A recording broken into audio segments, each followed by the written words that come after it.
Assalamualaikum warahmatullahi wabarakatuh. Kami dari kelompok 3 ingin mempresentasikan proyek kami, yaitu perancangan sistem informasi manajemen stok barang berbasis web menggunakan model waterfall pada toko Danisa Mandiri Jaya. Sebelumnya, izin memperkenalkan kelompok kami. Saya Muhammad Iksan. Saya Muhammad Samsuri. Saya Fazil Hafiz Ramadan. Selanjutnya, materi pertama akan disampaikan oleh Fazil. Di sini ada penjelasan tentang asal-usul tokonya. Toko Danisa Mandiri Jaya adalah toko jual atau beli perangkat UPS yang di mana toko ini belum memiliki sistem manajemen stok barang yang terintegrasi. Saat ini pencatatan barang masuk, barang keluar, barang rusak, dan barang hilang masih dilakukan secara manual menggunakan dokumen fisik atau pencatatan sederhana. Hal ini menyebabkan berbagai kendala seperti kesulitan dalam memantau ketersediaan barang sehingga bisa berdampak pada layanan pelanggan dan efisiensi operasional. Next. Di sini ada masalah utamanya. Toko belum memiliki sistem manajemen stok yang terintegrasi. Pencatatan masih dilakukan secara manual menyebabkan sulit memantau stok secara akurat, sering terjadi kehabisan atau kelebihan barang, informasi stok tidak dapat diakses real time, pengambilan keputusan jadi lambat. Next.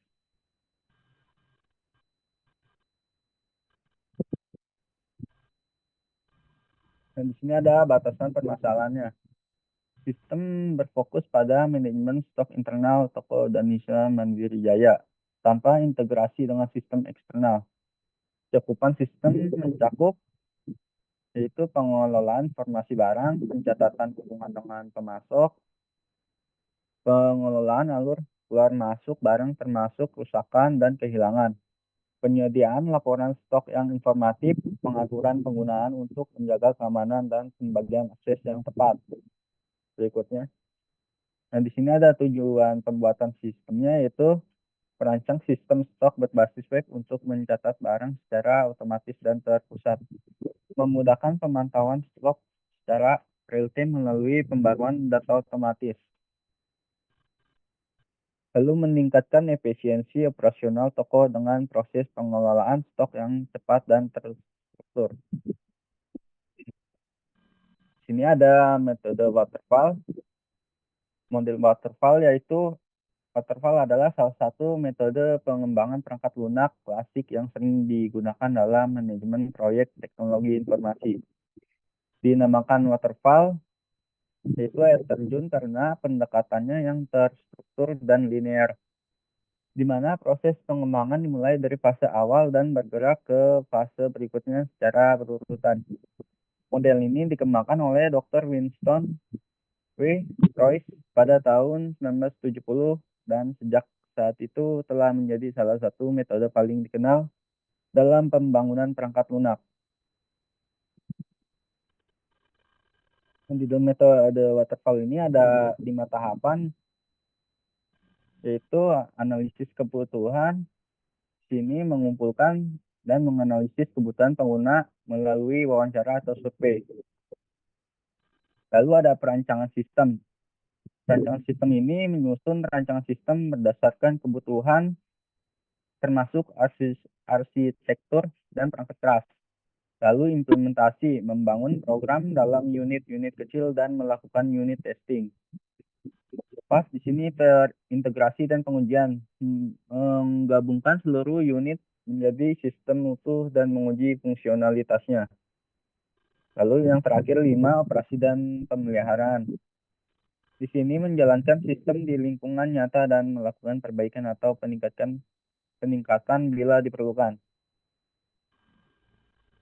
Selanjutnya akan dijelaskan oleh saya sendiri, use case diagram, yaitu diagram ini menggambarkan interaksi antara aktor. Ada 4 aktor, yaitu admin, manager, staff, dan owner.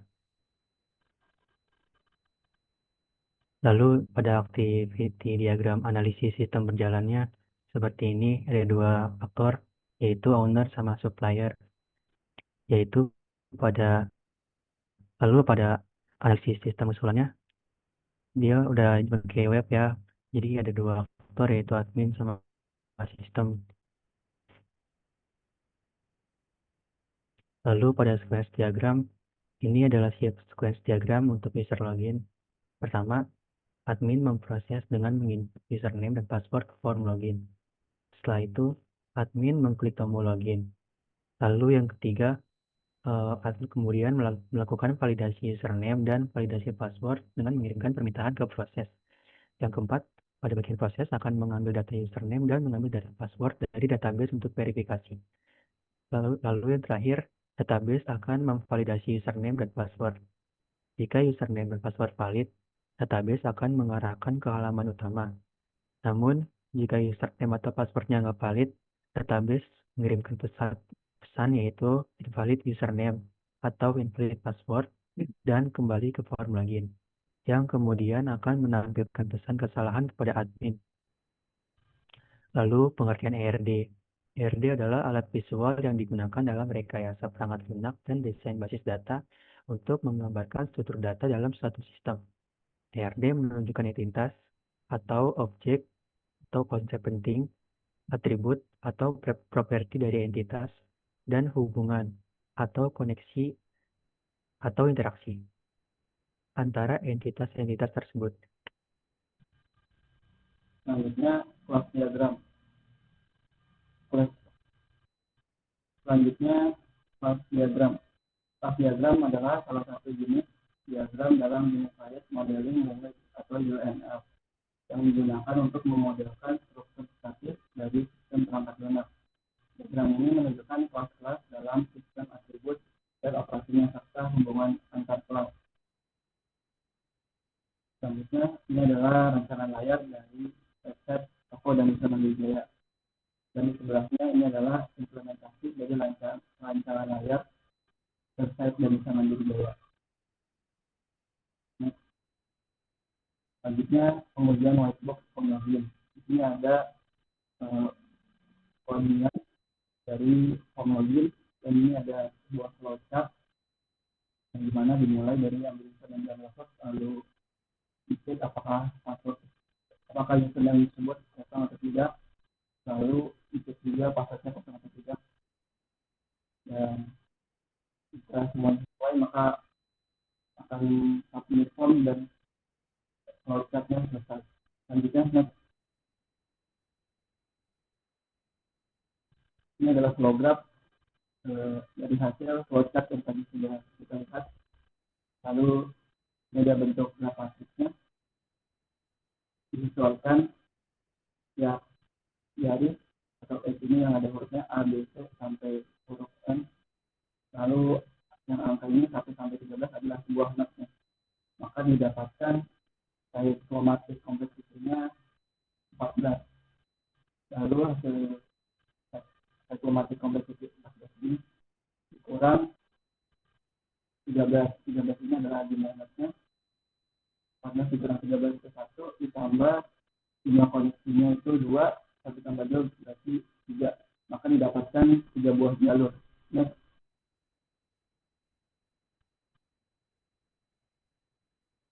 ini adalah uji coba jalurnya. Ada tiga jalur. Jalur pertama, apabila user sedang kosong dan validasi gagal, maka return false. Artinya jika user tidak mengisi username, program akan langsung menampilkan alert dan mengembalikan false form tidak dikirim. Berikut alertnya 1, kedua, ketiga, keempat, kelima, keenam, ketujuh, sampai ke 11. Lalu di jalur kedua, username ada password kosong, validasi gagal, maka return false. Jika username sudah diisi tapi password kosong, program akan menampilkan alert password kosong dan mengembalikan false sehingga form tidak. Alurnya 1, 2, 3, 4, 8, 9, 10, 11 sampai 13. Lalu jalur terakhir yang ketiga, apabila username dan password data valid sukses, maka akan submit form. Jika keduanya sudah diisi, maka proses loading selesai dan form bisa submit. Alurnya 1, 2, 3, 4, 8, 12, dan 13. Nah, Kesimpulan, berdasarkan hasil proyek yang telah dilakukan, dapat disimpulkan bahwa sistem informasi manajemen stok barang berbasis web yang dirancang mampu memberikan solusi atas berbagai permasalahan yang terjadi di toko dan Desa Mandiri Jaya. Sistem ini memungkinkan proses pencatatan stok barang menjadi lebih terstruktur, efisien, dan akurat dibandingkan metode manual yang sebelumnya digunakan. Seperti pencatatan barang masuk, barang keluar, barang rusak, dan barang hilang. Sistem ini mendukung pengelolaan stok secara real time dan memudahkan dalam pengambilan keputusan oleh pemilik toko. Selain itu, penerapan model waterfall dalam pengembangan sistem telah membantu tim dalam melakukan proses pengembangan secara sistematis dan bertahap, mulai dari analisis hingga pengujian. Ya, selanjutnya akan kita demokan website kami, yaitu manajemen stok barang untuk toko dan Desa Mandiri Jaya, dimulai dari role admin.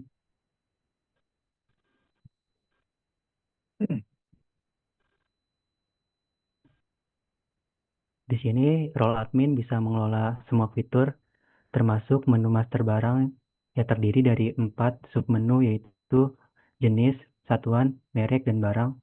Lalu admin juga bisa mengelola menu supplier, lalu menu transaksi yang terdiri dari 4 submenu juga, yaitu barang masuk, barang keluar, barang rusak, dan barang hilang. Lalu bisa mengelola menu laporan, itu laporan barang masuk, barang keluar, barang rusak, barang hilang, lalu laporan stok barang. Admin juga bisa mengelola settings, yaitu settings untuk menu, lalu setting untuk user, lalu setting untuk web juga. Yang pertama, saya akan mendemokan untuk menu master barang dimulai dari jenis. Jadi jika jika misalnya nih user ingin menambahkan suatu barang baru, yang pertama urutannya user harus menambahkan jenis barangnya dulu. Misalnya saya ingin menambahkan barang, misalnya printer. Printer termasuk barang elektronik. Karena di sini sudah ada barang elektronik, jadi kita skip langsung ke satuan. Lalu satuan printer tuh dia bisa unit atau bisa pieces atau bisa KTY. Karena di sini sudah ada, jadi kita skip langsung ke merek.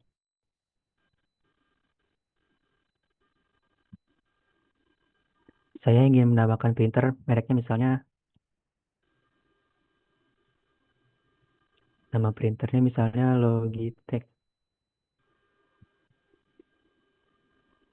Lalu jika sudah semua, sudah menambahkan jenis barang, jenis satuan barangnya, dan merek, user harus menambahkan barangnya di submenu barang.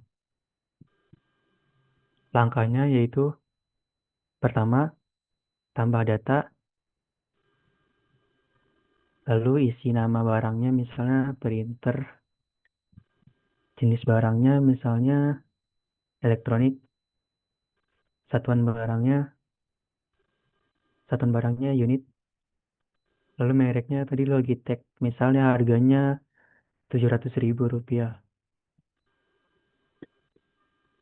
Sebelum saya meloncat ke menu supplier, saya ingin mengetes fitur edit dan delete pada menu master barang, dimulai dari submenu jenis. Misalnya sini saya ingin mengedit perangkat jaringan, misalnya jadi perangkat jaringan 2. Apakah bisa? Ya, bisa ya. Misalnya saya ingin mencoba untuk menghapus jenis barang perangkat jaringan 2, apakah bisa? Ya, bisa. Berarti menu jenis sudah bisa. Lalu ke satuan.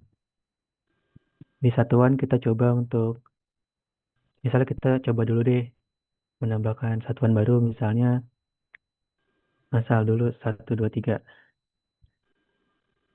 Bisa. Terus kita coba untuk edit. Bisa juga. Terus kita hapus. Ya, bisa juga. Lalu ke merek. Merek misalnya tadi kita mau ubah mereknya ini jadi Logitech 2. Terus kita coba ubah lagi. Masih bisa. Terus coba kita hapus salah satu datanya? Oke, bisa. Oke, bisa. Lalu kita coba untuk fitur tambah datanya tadi kita sudah coba. Terus kita sekarang mau ngetes fitur editnya. Misalnya kita mau ubah stok awalnya jadi 20. Bisa. Lalu kita coba fitur delete-nya. Misalnya kita delete data yang ini, UPS Prolink. Coba kita delete. Ya, bisa. Karena fitur menu master barangnya udah dites, coba kita langsung ke menu supplier. Di menu supplier, di sini akan mencatat data-data supplier. Sekarang kita akan mencoba tambah data supplier. Misalnya nama suppliernya PT Jaya Abadi.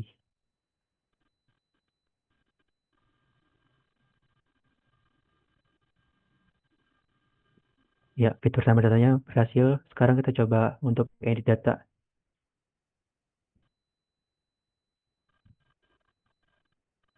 Ya, berhasil. Sekarang kita akan mencoba delete-nya.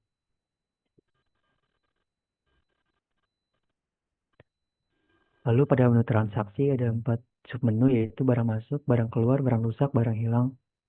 Pertama ada barang masuk.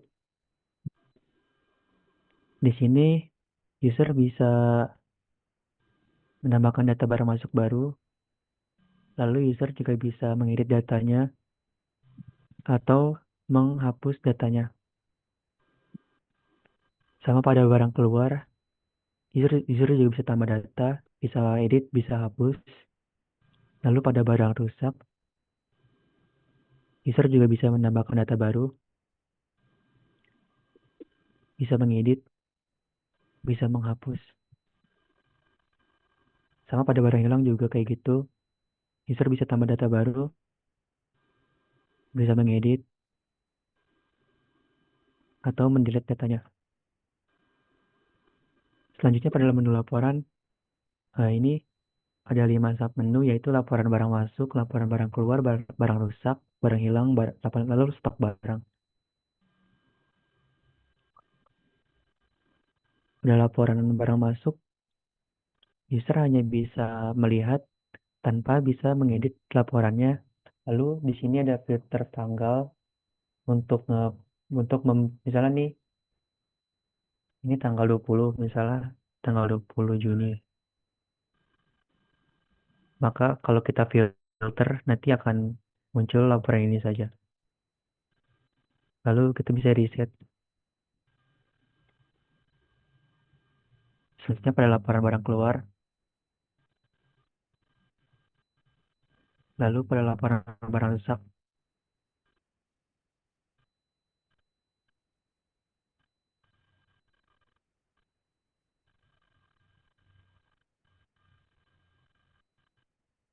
Lalu pada barang hilang.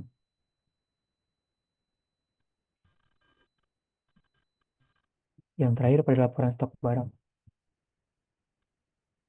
Di laporan stok barang akan menampilkan total stok barang itu sendiri. Jadi misalnya barangnya udah di bawah 20 nanti akan muncul semacam warna kuning. Dan jika di bawah 10 akan muncul alert di sini. Barang hampir habis dan warnanya akan berubah jadi warna merah.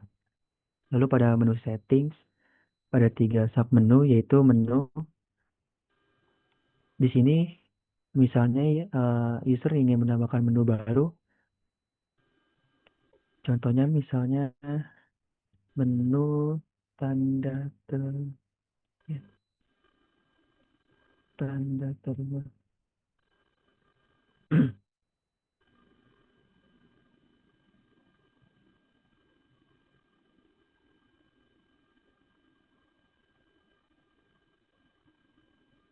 Ya.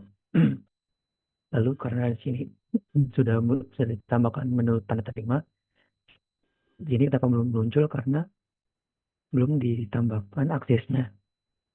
Coba kita tambahkan ke aksesnya.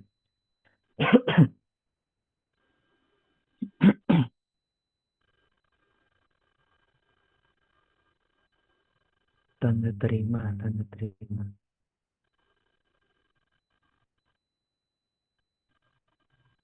Ya, dia muncul.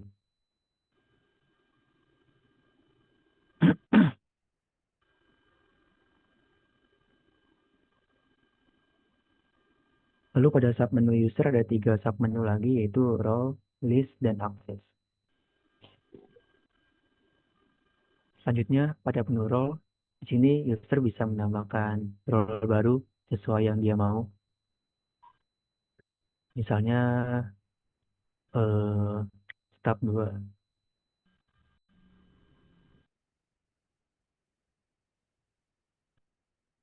Lalu untuk memberikan akses untuk staf 2 bisa di menu akses, staf 2 submit. Lalu user di sini bisa setting untuk memberikan akses apa saja sesuai yang dia mau. Lalu pada submenu list di sini menampilkan list-list user yang sudah ada. Lalu pada submenu web di sini bisa mengedit logonya, lalu bisa mengubah nama judul websitenya dan deskripsinya. Jadi kita akan mencoba untuk role staff.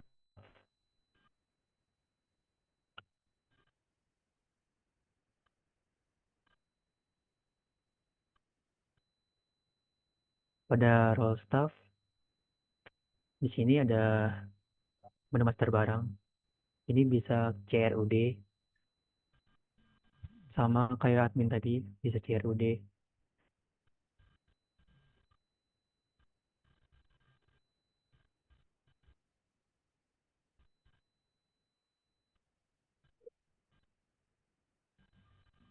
Supplier. Pada menu supplier juga bisa CRUD juga. Lalu pada menu transaksi juga bisa CRUD.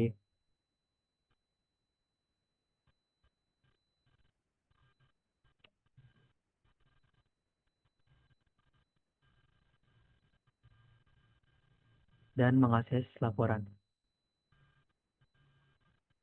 Apa yang membedakan dari role admin? Kalau staff kalau staff gudang dia nggak bisa mengakses menu settings.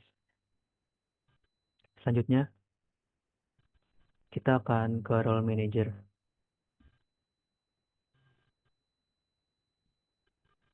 Role ini akan dijelaskan oleh Isa. Selanjutnya role manager. Role manager ini dia hanya bisa mengakses menu-menu supplier, transaksi, dan laporan. Di menu supplier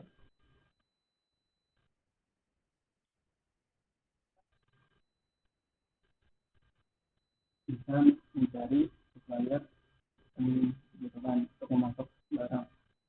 Namun di sini bedanya dengan admin overstaff dia tidak bisa menambahkan atau menghapus ataupun mengedit. Selanjutnya menu transaksi ini manajer bisa melihat eh, masing-masing submenunya dan juga bisa mencari, namun tidak bisa mencetak maupun menambahkan, edit dan menghapus data. Jadi juga untuk barang masuk, barang keluar.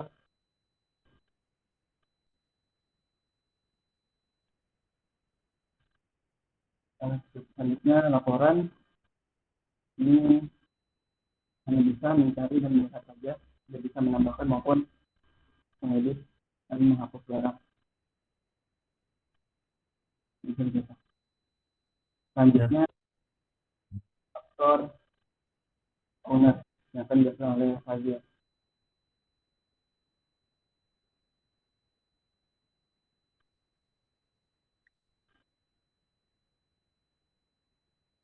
Dah. Nah, di sini owner itu hanya bisa mengakses menu laporan saja, seperti melihat laporan barang masuk, lalu laporan barang keluar, kan?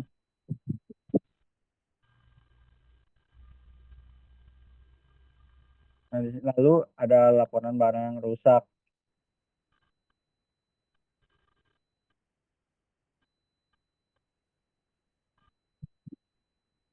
Laporan barang rusak. Lalu di sini ada laporan barang hilang juga, tertera di ada tanggalnya. Lalu ada laporan barang hilang. Lalu di sini ada data laporan stok barang, di mana ada kode barang nama barangnya, stok awalnya, jumlah rusak, jumlah hilang, dan total stok.